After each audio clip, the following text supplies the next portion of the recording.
Cyber ಅಪರಾಧಗಳು ಸೇರಿದಂತೆ ನಾನಾ ಅಪರಾಧಗಳಲ್ಲಿ ನಮ್ಮ ರಾಜ್ಯ ರಾಷ್ಟ್ರೀಯ ಸರಾಸರಿಗಿಂತ ಹೆಚ್ಚಾಗಿದ್ದು ಇದನ್ನು ಕಟ್ಟುನಿಟ್ಟಾಗಿ ತಡೆಗಟ್ಟಿ ಅಂತ ಮುಖ್ಯಮಂತ್ರಿ ಸಿದ್ದರಾಮಯ್ಯ ಅವರು ಸೂಚಿಸಿದ್ದಾರೆ. ಕೋರಮಂಗಲದ ಪರೇಡ್ ಮೈದಾನದಲ್ಲಿ ಆಯೋಜಿಸಿದ್ದ ಪೊಲೀಸ್ ಧ್ವಜ ದಿನಾಚರಣೆ ಕಾರ್ಯಕ್ರಮದಲ್ಲಿ ಮುಖ್ಯಮಂತ್ರಿಗಳ ಪದಕ ಪ್ರದಾನ ಮಾಡಿ ಮಾತನಾಡಿದ್ದಾರೆ. ಯಾವುದೇ ಪೊಲೀಸ್ ಠಾಣೆಯ ವ್ಯಾಪ್ತಿಯಲ್ಲಿ ಆಯಾ ಠಾಣಾಧಿಕಾರಿಯ ಗಮನಕ್ಕೆ ಬರದಂತೆ ಯಾವುದೇ ಅಪರಾಧಗಳು, ಕೆಟ್ಟ ವ್ಯವಹಾರಗಳು ನಡೆಯಲು ಸಾಧ್ಯವಿಲ್ಲ ಎನ್ನುವುದು ನನ್ನ ನಂಬಿಕೆ.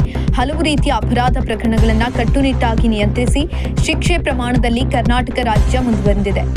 ಇದಕ್ಕಾಗಿ ಪೊಲೀಸ್ ಇಲಾಖೆಯಲ್ಲಿ ಅಭಿನಂದಿಸುವ ಜೊತೆಗೆ ಪ್ರಮಾಣ ಹೆಚ್ಚಾಗಿರುವ ಅಪರಾಧಗಳ ನಿಯಂತ್ರಣದಲ್ಲೂ ನಾವು ಶ್ರಮ ಹಾಕಬೇಕಾಗಿದೆ ಅಂತ ಸೂಚಿಸಿದ್ದಾರೆ. ಇನ್ನು ಸೈಬರ್ ಅಪರಾಧಗಳು ಸೇರಿದಂತೆ ನಾನಾ ರೀತಿಯ ಅಪರಾಧಗಳನ್ನು ತಡೆಯಲು ತಂತ್ರಜ್ಞಾನದ ಅವಕಾಶ ಬಳಸಿಕೊಳ್ಳಬೇಕು ಎಂದು ಸಲಹೆ ನೀಡಿದರು. ಸಮಯದ ಮಿತಿ ಇಲ್ಲದಂತೆ ದಿನದ 24 ಗಂಟೆಯೂ ಕರ್ತವ್ಯ ಪ್ರಜ್ಞೆ ಇಟ್ಟುಕೊಂಡು ಕೆಲಸ ಮಾಡುವುದರಿಂದ ಸಮಾಜದಲ್ಲಿ ನೆಮ್ಮದಿ ಮತ್ತು ಸೌಹಾರ್ದತೆ ನೆಲೆಸಿದೆ ಎಂದರು. ಮಹಿಳೆಯರು, ಮಕ್ಕಳು ಮತ್ತು ದುರ್ಬಲರು ಹಾಗೂ ಅಸಹಾಯಕರು ನಮ್ಮ ಸರ್ಕಾರ ರಕ್ಷಣೆಗೆ ಮೊದಲ ಆದ್ಯತೆ ನೀಡ್ತಾ ಇದೆ. ಪೊಲೀಸರು ಇದನ್ನ ಗಮನದಲ್ಲಿಟ್ಟುಕೊಂಡು ಕೆಲಸವನ್ನ ಮಾಡಬೇಕು ಎಂದಿದ್ದಾರೆ. ಇನ್ನು ರಾಜ್ಯದ ಆರ್ಥಿಕ ಬೆಳವಣಿಗೆಗೂ ಜಿಡಿಪಿ ಪ್ರಗತಿಗೂ ರಾಜ್ಯದ ಕಾನೂನು ಸುವ್ಯವಸ್ಥೆಗೂ ನೇರ ಸಂಬಂಧ ಇರುತ್ತೆ. ಇದನ್ನ ಗಮನದಲ್ಲಿಟ್ಟುಕೊಂಡು ಪೊಲೀಸ್ ಇಲಾಖೆ ಕಾರ್ಯನಿರ್ವಹಿಸಿದ್ರೆ ಆರ್ಥಿಕತೆಗೂ ದೊಡ್ಡ ಕೊಡುಗೆ ಕೊಟ್ಟಂತಾಗುತ್ತದೆ ಎಂದರು. ಇನ್ನು ಕರ್ನಾಟಕ ಡ್ರಗ್ಸ್ ಮುಕ್ತ ರಾಜ್ಯ ಆಗಬೇಕು ಎನ್ನುವ ಗುರಿ ನಮ್ಮ ಸರ್ಕಾರದ್ದಾಗಿದೆ.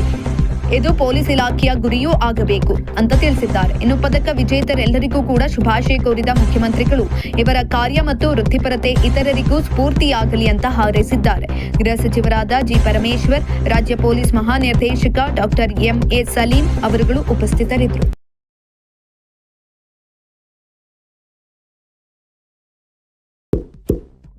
ಇಂತಹ ಇನ್ನಷ್ಟು ವಿಡಿಯೋಗಳಿಗಾಗಿ ಲೈಕ್ ಮಾಡಿ, ಫಾಲೋ ಮಾಡಿ, ಶೇರ್ ಮಾಡಿ.